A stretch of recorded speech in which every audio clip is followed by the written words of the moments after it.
Eto mga kadonatics, nako dumating na nga. Nasulat na yung script mga kadonatics. Ngayon, ang scapegoat nila, ang NBI driver. Sa lahat ng pwede nilang maisip mga kadonatics na magpapasimuno sa putukan kagabi, driver pa talaga. Nako, ginawa nilang driver mga kadonatics kasi yung excuse nila na walang NBI agent ay na-debunk ng mga kadonatics. Kasi sa daming ebidensya na may NBI pala doon sa time na may putukang nangyari. Ngayon, ang ginawa nilang rason, another excuse na naman mga kadonatics, driver lang pala ng NBI. Sa lahat ng pwedeng ipagbintang mga kadonatics, sa driver pa talaga, may baril at kasama sa operation na it could be a deadly operation at nagpasimuno pa sa putukan mga kadonatics. Anong klaseng logic yan? Okay, we did some research mga kadonatics. If may driver ang NBI mga kadonatics, usually, okay, pag civilian yan mga kadonatics, never at never yan bibigyan ng baril at never yan sasama sa operation mga kadonatics ang driver ng NBI. Alright? Number 2, if ang NBI driver mga kadonatics may baril at sumama sa operation, that's no longer an ordinary driver mga kadonatics. That is part of NBI. NBI agent yan mga kadonatics, work as a driver. Alright? So, ang gustong palabasin ni matibag dito at ng NBI mga kadonatics, na driver lang na may baril, sumama sa operation, isang civilian, at ayon mga kadonatics, nahuli. Ngayon, okay, since nahuli na siya, alright, natanong yung pangalan mga kadonatics, ang sabi niya, ang pangalan ko ay si Mel Oragon. At ito yung picture according sa kay Peebles, okay? Kilala naman natin yan si Peebles mga kadonatics, ha? Isang kritiko ng mga Duterte na kumambyo, right? I mean, kumambyo siya from Duterte to BBM. Alright, ayan, kita nyo sa picture. Palagyan na natin ng konti. Alright, allegedly, ito din yung driver, okay? Ito siya, Attorney Carlo Ibanez Pinosco si Oragon. Hindi siya CA ng NBI. Oh! Agent daw or something like that mga kadonatics, ha? May...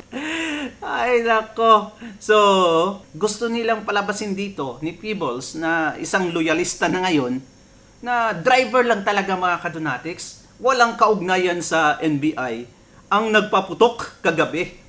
Alright! Sa sinabi natin na argument, based on the research, kung driver ka lang, isa kang civilian mga kadonatics, hindi ka pwedeng sumama sa operation, especially as deadly as this. At hindi ka pwedeng bigyan ng gun mga kadonatics kung isa ka lang civilian driver. Alright? Unless if you're part of the NBI agent mga kadonatics, which your responsibility mga kadonatics mostly is driving. Alright? Obviously, may dala ka palagi. Ngayon, alright, ito ang nangyari mga kadonatics. Okay, yung asawa ng allegedly driver ko noon ng NBI ay pumunta doon sa Senado. At pumunta nga sa presinto din mga kadonatics. Sa previous video natin, kung nakita nyo, pumunta siya sa Senado. Ngayon, pumunta siya sa kung saan kinulong ang kanyang husband. Ang sabi dito mga kadonatics, NBI agent na nahuli, volunteer lang. Another script na naman mga kadonatics. Isang volunteer lang pala. Alright, at yun din yung sabi ng Billionaire News, volunteer, at yung asawa niya ang nagsabi talaga na volunteer lang. Okay, ito. Volunteer kaya? We did some research about volunteer mga kadonatics. Ng NBI department mga kadonatics, hindi mag-hire ng volunteer kasi may sakto silang tauhan. Enough ang tauhan nila mga kadonatics. Bakit mag-hire pa sila ng volunteer? Okay? Volunteer na wala namang kaalam-alam mga kadonatics sa anumang bagay patungkol sa NBI. Bakit mo ang logic nila mga kadonatics is not logicking. Ito, pakinggan lang natin yung asawa. Gulat po, naiyak po ako. Naiyak daw siya. Tinawagan po ako nung kakasama niya pong volunteer din. Alright, tinawagan daw siya ng kasama niyang volunteer. Pwede ba? So, hindi lang isang volunteer. Imagine, nasa 3,000 yung NBA agent mga kadonatics, tapos mag-hire ka pa ng volunteer. Ay, nako. Alright, continue. Na yun nga po, inaresto daw po siya. Nandito kami ngayon para malaman kung totoo nga nakakulong at para malaman kung ano yung sitwasyon niya and also para malaman kung ano yung basis kung bakit siya hinuli. Yan. Mel Oragon, 44 years old mga kadonatics. Ang asawa niya. Nag-volunteer lang yung asawa niya sa NBI, isang driver. Alright? May baril. Tapos sumama sa operation, unang nagpaputok.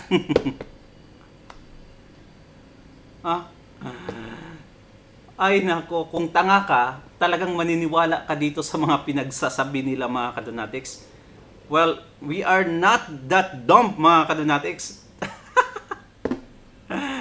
Ay, mas magaling pa tayo maggawa ng script sa kanila mga kadonatics, mga ordinaryong citizen.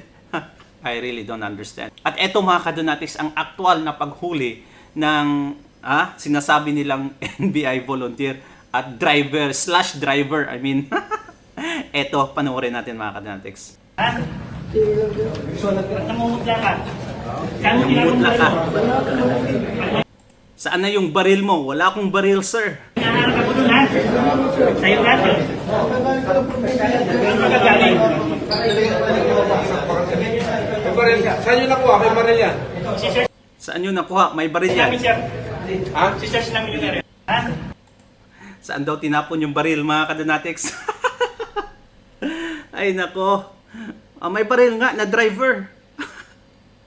Ay, may statement si Bangag mga kadonatics na papanoorin natin na few seconds lang. Matuwa ka dito. Ayan.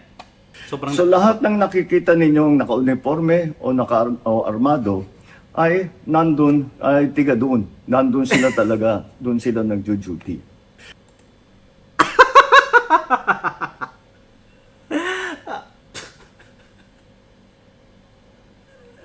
ano daw mga kadonatics? Nakapanuway yung kasama natin dito. Agad. So lahat ng nakikita ninyong naka-uniforme o naka-armado ay nandun, ay tiga doon. Nandun sila talaga, doon sila nagjo-duty.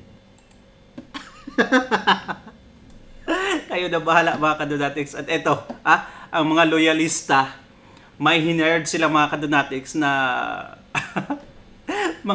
tignan nyo, kayo na ang humusga mga kadonatics, mga addict na papatalsikin daw si Inday Sara Duterte. Ito.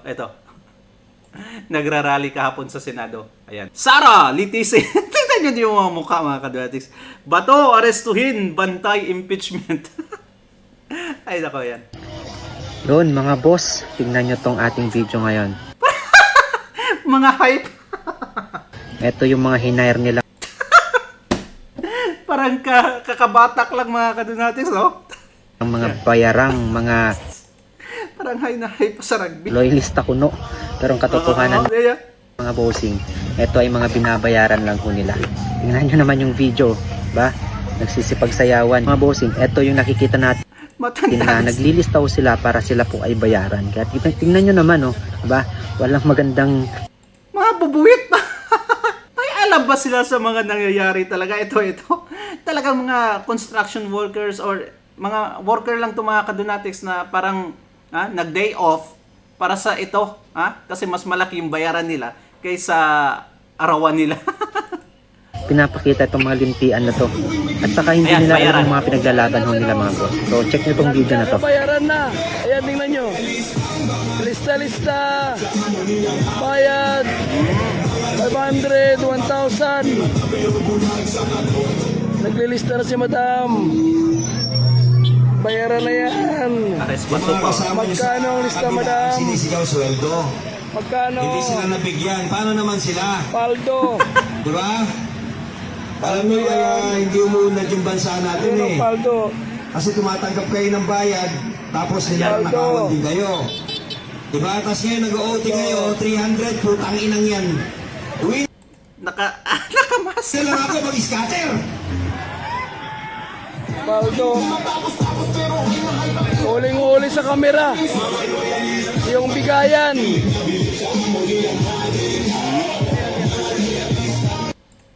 So, ganyan kadumi sila mga kadynatics. While sa atin, voluntarily talaga. At nagpaiwan mga kadynatics, hanggang umaga. Ito sa kanila, walang overtime. May tinakda lang oras na hanggang dito lang kami, pag yung bayad, tapos uwi na. Hanggang alas 8, alas 9 mga kadynatics, wala nang loyalista, wala nang pinklawan doon. Kasi umuwi na, hanggang doon lang walang overtime. While sa atin, mga kadidies natin, grabe saludo ako mga kadynatics. Hanggang umaga doon yung suporta nila kay Bato de la Rosa. 'Di ba? Ganyan katindi. Well, ano sa tingin niyo mga kadynatics? Alam natin na tayo ang tama.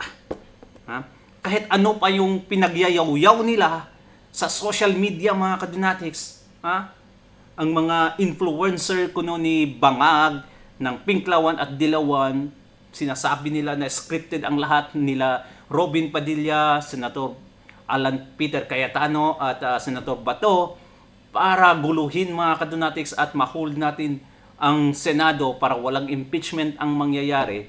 Kahit anong pang sinasabi nila mga kadynatics, alam natin yung katotohanan kasi ang katotohanan nasa atin. Never at never nilang malalaman yan. Kasi ang doon sa kanila, puros kasinungalingan. They are being fed by lies mga kadynatics. Comment down below at babasahin natin yan. Thank you so much mga kadynatics at God bless you. Ingat kayo palagi. Please continue support on Senator Bato de la Rosa at sa lahat ng mga sumusuporta sa mga Duterte. Ingat. God bless. Like and subscribe. Bye-bye.